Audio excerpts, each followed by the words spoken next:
Welcome to huevoicesdotcom.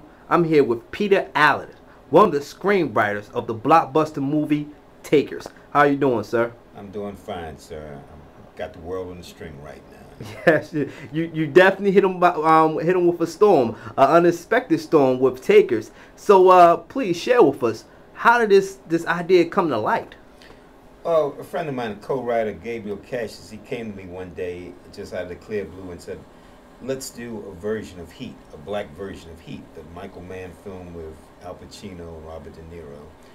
And he explained to me that he wanted to do it with black stars, and he wanted these guys that look slick. And in that first couple hours, we pretty much put together this screen. We figured out how we wanted these guys to look, and we wanted some nice action. We wanted it to be real slick experience. And I said, okay, let's do it, and it was basically, that's just how it started. Hey, I want to do a version of Heat. Can we do that? Sure. I'm not doing anything else at the time, so I was happy with it. How long did it take you guys to write this piece? Actually, it took about 5 months to get the first draft together.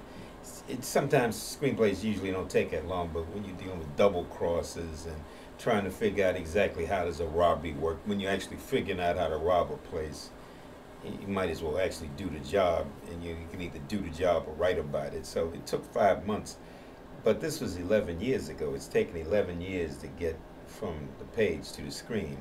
And they say that's about the usual gestation period for movies, unless you're one of the big boys, you can get your stuff done a lot quicker, but we took it around town, took it around Hollywood several times until it found a home in Screen Gems.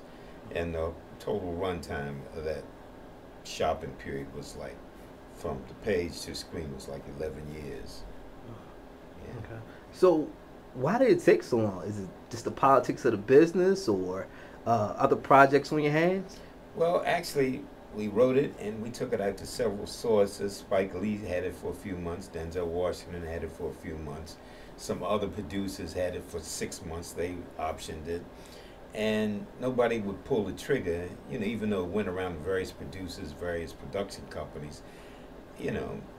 Nobody pulled the trigger till Screen Gems got a hold of it. But every time somebody options it, they option it for 6 months, they option it for years. So if somebody options it for a year and they don't get it made, that's just another year gone, And when they option it, they pay you a certain amount of money so they can market the picture, so they can bring money to the picture. And if that, if it doesn't happen, you've lost another year.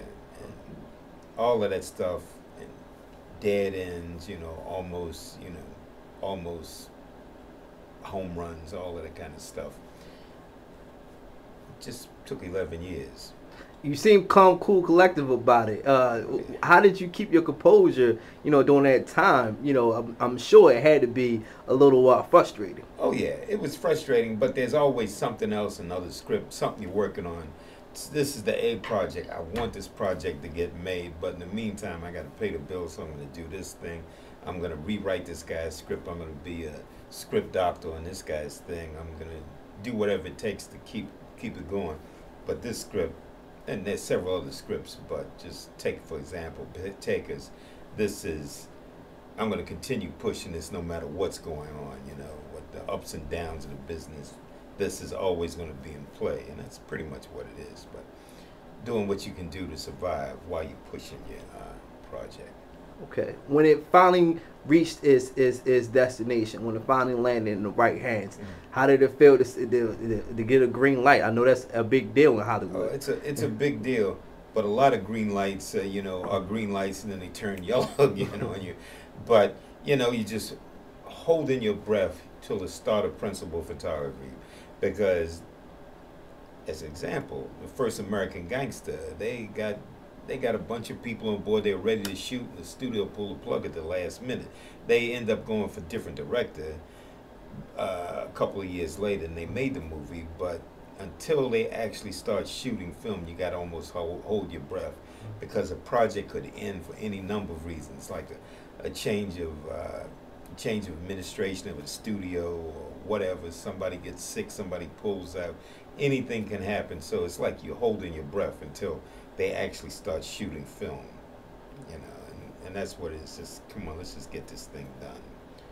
Did you have any picks and chooses or any input on the casting for this film? Not really. That was a studio decision, but I got to tell you, I'm happy with everybody they picked. You know, that could have done better.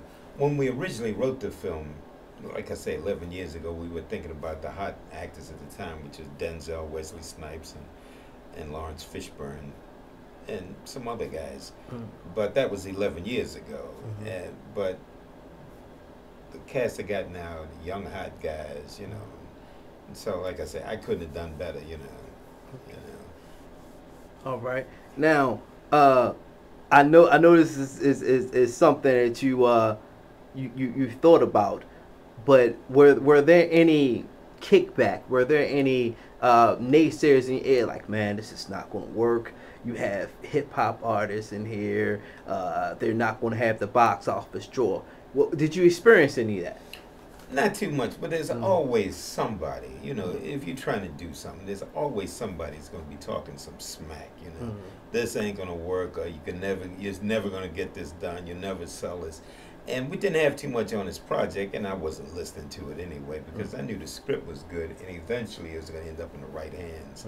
So, but any creative endeavor anybody undertakes, there's always going to be somebody trying to shoot it down for whatever reason. So, you know, I kind of got used to that. I just tune it out, you know, unless it's some serious constructive criticism. But when people just talking smack for the sake of talking smack, you know, who's got time to listen to that? Can't hear it when you're sitting on cloud nine.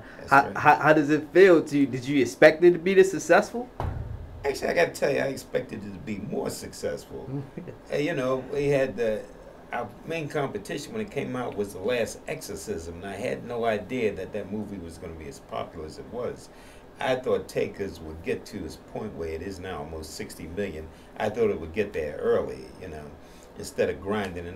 But anyway you get to that figure, it's okay, you know. And now it's going on to international release, so it's gonna make a lot of money. But like I say, you know, everybody wants their picture to be like Inception, $200 million, $300 million.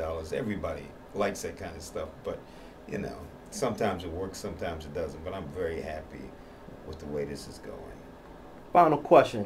What do you have in the works now? What future projects I've got some studio projects projects I wrote that in development at the studios, which means they're working them. It might work, they might not work. Hopefully they'll make it to the screen pretty sometime soon.